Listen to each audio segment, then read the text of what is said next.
गोहाना के राजघराने में हम फिलहाल खड़े हैं। कुछ ही देर में यहाँ पर जो है पत्रकार वार्ता योगेश्वर दत्त, जो कि जेजेपी और बीजेपी के साझे उम्मीदवार हैं, वो यहाँ पर करेंगे। किस तरह से अंतिम प्रचार के दिन यहाँ पर हरियाणा दिवस पर वो यहाँ प्रेस कॉन्फ्रेंस करने आएंगे, उनका क्या एजेंडा रहने वाला है, वो तमाम बातें हम आपको बताएंगे। क्या कहेंगे यहाँ पर योगेश्वर दत्त?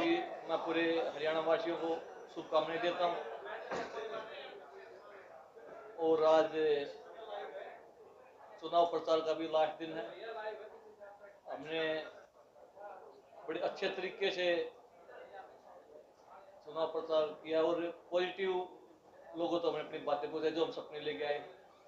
जो सपना मैंने बचपन में देखा था कि मेरे को 1996 में देखा सपना कि मेरे को ओलंपिक मेडलिस्ट बनना है, वो ही सपना मैं आज अपने देश के जो हमारे छोटे बच्चे हैं, जूनियर बच्चे हैं, उनके लिए देखता हूँ कि हमारे बच्चे भी, बड़ौदा के बच्चे भी ओलंपिक चैंपियन, वर्ल्ड चैंपियन बने। और उसी सपने को पूरा करने के लिए मैं राजनीति में आया हूँ कि हमारे खिलाड़ी हो, हमारे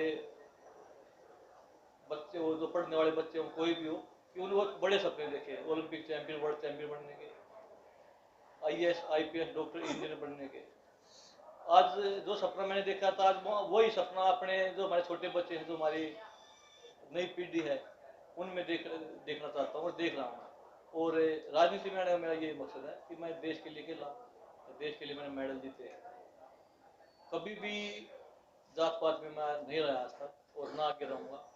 पर इस इलेक्शन में मैंने बहुत सी ऐसी चीज़ें देखी हैं कि कुछ लोग सिर्फ इसी पे चुनाव लड़ रहे हैं, जात पात पे, जो हिंदुस्तान के लिए बहुत घातक है, हमारे समाज के लिए बहुत घातक है। वो चीज़ें देखी भी हैं।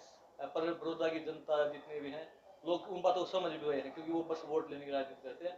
हम राजनीति में है कुछ करने के लिए, बड़ौदा के लिए कुछ अच्छा करने के लिए, बड़ौदा को बड़ा बनाने के लिए, बड़ौदा गाँव हल्के को आगे पहुँचाने के लिए। यहाँ पे खेलों की अच्छी सुविधा हो, शिक्षा की अच्छी सुविधा हो। यहाँ पे 2 कॉलेज हमारी गठबंधन सरकार ने दिए हैं। जनता बटाना को यूनिवर्सिटी बनाया है। युवाओं के रोजगार की बात आती है तो यहाँ पे IMT आई है। खेल की बात आती है तो चाहते हैं हर गांव में अच्छे स्टेडियम हो, वहाँ से बच्चे को बाहर ना जाना पड़े, क्योंकि बाहर शहर में जाती बहुत ज़्यादा खर्चा होता है। वो सुविधाएं हम गाँव में देना चाहते हैं। ये चाहे शिक्षा की बात हो, शिक्षा में भी वो चाहते हैं कि यही हमारे नज़दीक अच्छी शिक्षा मिले, रोजगार यही मिले। और इस चुनाव प्रचार में मैंने बस यही बात अपनी पहुंचाई है और यही वादा किया है सबसे कि ये 4 साल बड़ौदा के विकास के हैं। बड़ौदा के विकास का ही चुनाव है, ये किसी पार्टी का नहीं है, ये किसी जाति का चुनाव नहीं है, ये बड़ौदा के विकास का चुनाव है। ये सभी का चुनाव है, हमारा चुनाव है, आपका चुनाव है। और बड़ौदा के आगे पहुंचाने के लिए यहाँ पे विकास के लिए वोट डालें। जैसे मैं देश के लिए खेला, देश के लिए ओलंपिक मेडल जीता, उसी तरीके से मैं बड़ौदा की सेवा करूँगा, उसी लगन के साथ यहाँ की जो समस्याएं हैं उनको दूर करूँगा। पिछले 1 साल में जो मैंने कार्य किया है, अगले 4 साल तक उससे ज़्यादा मेहनत से यहाँ की समस्याओं को दूर करने की मैं कोशिश करूँगा। और आज चुनाव का आखिरी दिन है, सभी से मेरा ये अनुरोध भी है कि इस बार विकास के लिए लोग वोट डालें, किसी को ना देखें, मेरे को देखें, क्योंकि मैं किसी एक जाति का नहीं, मैं देश का बेटा हूँ, पूरे हिंदुस्तान का बेटा हूँ, हिंदुस्तान की हर माँ का मैं बेटा हूँ।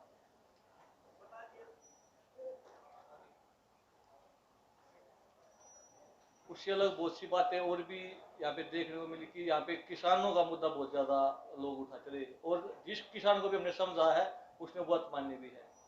तीनों अध्यादेशों की बात हमने लोगों तक पहुंचाई है, लोग समझे भी हैं। हरियाणा में अपने बड़ौदा में एक भी बाजरे की मंडी नहीं थी, 6 जगह बाजरे की खरीद हुई है, धान की भी खरीद हुई है। वो विपक्ष ने इसको लोगों को बहकाने का काम किया, ये चीजें गलत तरीके से दिखाई हैं, फैलाई हैं। हमें पता है कि भाई क्योंकि हम भी किसान के बेटे हैं, मेरे माता पिता दोनों टीचर थे, पर साथ में खेती भी करते थे, बहुत ही मध्यम वर्गीय परिवार से थे। बचपन से ही खेती हमने भी की है, जब तक हमने दिल्ली नहीं गया था तब तक छोटा सा था, मैं भी अपने माँ बाप का खेती में हाथ उठाता था। और किसानों के हित की बात आती है तो सबसे पहले हमारी पार्टी, दोनों पार्टी खड़ी है किसानों हक के लिए। अगर 6,000 रुपये सालाना किसानों के खाते में जो पेंशन देने का काम किया है, वो हमारी सरकार ने, हमारे प्रधानमंत्री नरेंद्र मोदी जी ने किया है। 6,000 रुपये हरियाणा सरकार ने किए हैं। इसलिए किसानों के हित की लड़ाई हमने लड़ी है हर बार, पर विपक्ष है उसको गलत मुद्दे पे लेके जाता है, उसका ध्यान लोगों को ध्यान भटकाने की कोशिश करता है। अभी चुनाव में भी देखा उनके पास कोई मुद्दा नहीं था, बस एक ही चीज थी कि भाई ये कुर्सी का सवाल है, ये आगा। उन्हें कभी भी बड़ौदा के विकास की बात नहीं की, उन्हें कभी भी ऐसी बातें नहीं की भाई हमने बड़ौदा विकास करवाना है, बड़ौदा के लिए ये लेके आना है। उन्होंने कभी अपने 10 साल जब यहाँ पे कांग्रेस का राज था, कभी भी ये उन्होंने यहाँ की कोई भी अचीवमेंट नहीं बताई कि हम बड़ौदा में क्या लेके आए। बस एक चीज थी कि हमें ये कुर्सी बतानी है, यहाँ चौधरी की बात है, और हम चाहते हैं कि अब बड़ौदा का विकास हो, बड़ौदा आगे बढ़े। और मैं पहलवान हूँ, मास्टर का बेटा हूँ, किसान का बेटा हूँ, हर दिन ऐसे निकला हूँ, बहुत संघर्ष करके यहाँ तक पहुंचा हूँ। और मेरे को पता है कि जमीनी मुसीबतें क्या है। विपक्ष के किसी बड़े नेता को नहीं पता, क्योंकि वो कभी उन्होंने बस राजनीति की है, जमीन से जुड़े हुए नहीं रही। मैं आज भी गांव में रहता हूँ, आज भी जमीन से जुड़ा हूँ, गांव से निकला हूँ और आज भी मैं गांव में घूमता हूँ। इसलिए मेरे को पता है कि कहाँ पे क्या परेशानियां हैं, चाहे पानी की बात हो, चाहे बिजली की बात हो, हमने हर समस्या समाधान की कोशिश की।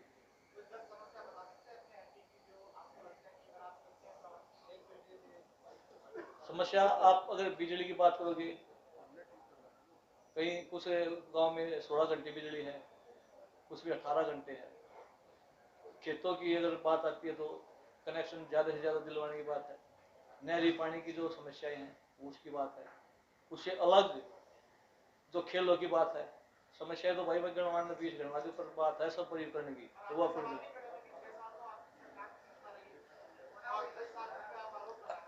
माइक दे देंगे आपको, माइक पे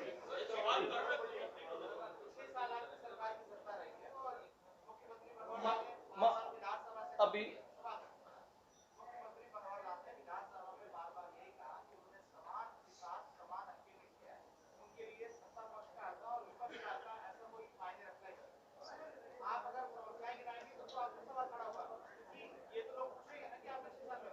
मैं आपको 500 रुपये देता हूँ, मैं बोलूंगा आप इनको खर्च करो, आप इनको खर्च ना करो तो क्या होगा। मुख्यमंत्री ने शपथ लेते ही हर एमएलए को 5-5 रुपए देने की घोषणा की थी, किसी यहाँ पे जो 5 रुपए कहीं नहीं लगे।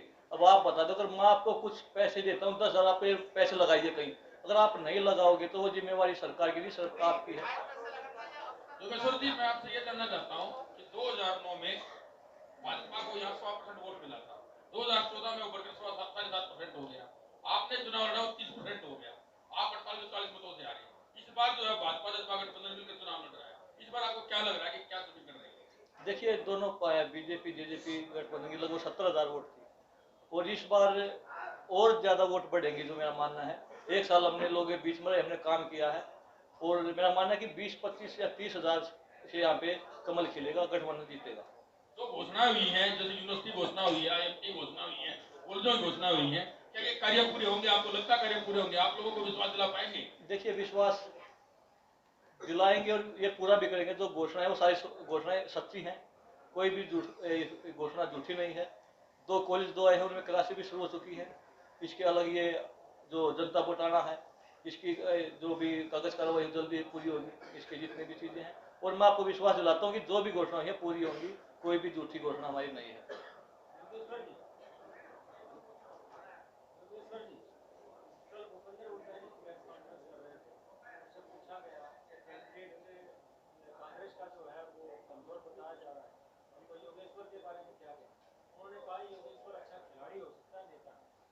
देखिए ये तो भविष्य गर्भ में है कि कौन अच्छा होता है। आज तो मैं अच्छा हूँ, उनके कैंडिडेट के बारे में भी आप मेरे को देख, दोनों की तुलना आप लोग कर सकते हो, और ये आने वाला टाइम बताएगा। और यहाँ तक जो हमने कोशिश किया, जो काम करवाए हैं, चाहे वो डीप ट्यूबवेल की बात हो, चाहे वो नहरी पानी पहुँचाने की बात हो, चाहे वो गांव की और समस्या की बात हो, हमने आगे आवाज़ बने, हम यहाँ की आवाज़ मुख्यमंत्री तक पहुँचाई है, वो चीज़ें यहाँ पे हुए हैं।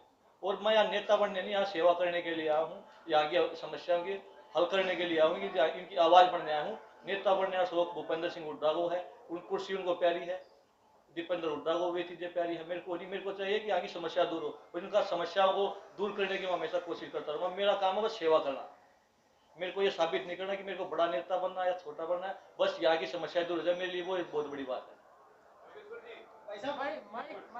आपने पिछले जितना भी समय मिला कंपेनिंग का, उससे उत्साह से क्या नजर आता है? देखिए लोगों में उत्साह, लोगं ने मन बना रखा है इस बार कि भाई ये विकास के नाम पे वोट होगा। लोगों ने बहुत ज्यादा वोट दे लिया, चौधरी के नाम पे वोट दे लिया, और मतलब बहकावे में आ लिया। इस बार ये है कि गठबंधन की सरकार और अपने काम कराने प्रदेश का विकास कराना है, 10 साल यहाँ पे कांग्रेस सरकार है, यहाँ पे कुछ भी नहीं हुआ। इतनी चीजें अभी यहाँ पे आई हैं, इसलिए लोगों ने ये चीज तय कर लिया है कि इस बार यहाँ से गठबंधन जीते और कमल खिलेगा। मित्रों योगेश्वर जी को प्रचार में जाना, आज प्रचार का आखिरी दिन है। आप सबका बहुत बहुत धन्यवाद।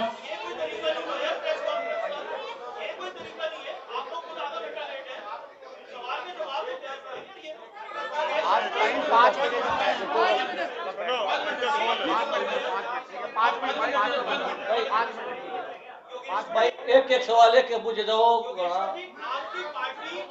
आपकी पार्टी लगातार सभ्यता और अनुशासन में रहने वाली पार्टी है, लेकिन आज कांग्रेस जो है वो आपकी की पार्टी के ऊपर आचार संहिता के उल्लंघन के आरोप लगा रही है, सिलेंडर बांटे जा रहे हैं, इसके आरोप आपकी पार्टी पर लग रहे हैं। देखिए, किसी गरीब को अगर कुछ मदद पहुंचा रहे हैं तो उनका दिक्कत क्यों गई? यही है, उनको 3000 देश से दिक्कत हुई कि किसानों को फायदा पहुंचा दिया। इसने भारतीय जनता पार्टी ने, जेजेपी ने, इसने प्रधानमंत्री नरेंद्र मोदी जी ने, उनको दिक्कत हुई। अगर ऊपर सिलेंडरों की बात आती है, अब दिक्कत हुई। वो चाहते हैं कि गरीब गरीबी रहे, इनको कोई फायदा ना पहुंचे, वो यहाँ पे तरक्की होना देखना नहीं चाहते। ऐसा बात करें यहाँ पर विकास की, हल्का पौधा विकास मांगता है, लेकिन यहाँ पे जो राजनेता वो जातिगत राजनीति करते हैं, विकास नहीं होता इस हल्के का, और यहाँ पे किसान इतना टॉर्चर किया जा रहा है किसान। देखिए, जो यहाँ पे जाति की राजनीति करते हैं उनका समय खत्म हो चुका है। यहाँ पे विकास की राजनीति होगी, यहाँ पे जो काम करने वाले होंगे वो आगे आएंगे और उन्हीं को यहाँ पे महत्व दिया जाएगा जो बड़ौदे के लिए काम करेंगे। जो आरक्षण दिया हुआ है उसको लेकर आपका लगातार हो रहा है, आप कितने सहमत हो? मैं उसके बिल्कुल भी सहमत नहीं हूँ। मेरा एक मानना है कि आरक्षण मिलना चाहिए। जो आज गरीब दलित पिछड़े हुए हैं उन, आप सहमत हो तो आपने ट्वीट क्यों करा? वो ट्वीट मैंने किया, को आज भी आरक्षण नहीं मिलता। आर्थिक आधार पर आरक्षण होना चाहिए। हमारे दलित भाई, पिछड़े भाइयों को आरक्षण नहीं मिलता। आप जाके देखिए कि उनको जिनको जरूरत है, जिनकी 2 वक्त की रोजी रोटी मुश्किल होती है, उनको आरक्षण का लाभ नहीं मिलता। उनको लाभ मिलना चाहिए। मैं आज दूसरी बात पे खड़ा हूँ। और एक बार पहली बात पूरी होने दीजिए। बैठे 2018 में मैंने ट्वीट किया था, तब वो नेता कहाँ थे, जब क्यों नहीं बोले उस बात पे? वो आज उनको आगे ले गए। और मैं आज ये बात बोलता हूँ कि आरक्षण मिलना चाहिए। जिसको जरूरत है उसको आरक्षण मिलना चाहिए, और जिसको नहीं जरूरत है उसको आरक्षण नहीं मिलना चाहिए।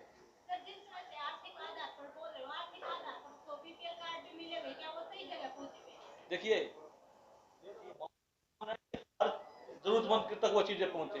अगर व्यवस्था में सुधार करने की गुंजाइश है तो सुधार करना चाहिए। और हमारी यही कोशिश रहेगी भ्रष्टाचार दूर करने की, विकास करने की, गरीब मजदूरों तक सुविधा पहुंचाने की। चाहे बीपीएल की बात हो, चाहे आरक्षण की बात हो, हम उसके लिए हमेशा लड़ेंगे और उनका दिलवा के रहेंगे। आप सबसे विनम्र प्रार्थना है, हाथ जोड़कर प्रार्थना आपसे, आज अंतिम प्रचार का दिन है, केवल 2 घंटे बाकी है, आप देख सकते हो।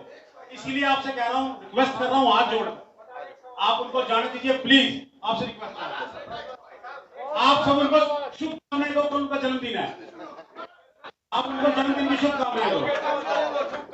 जन्मदिन की नींव दो, बधाई हो।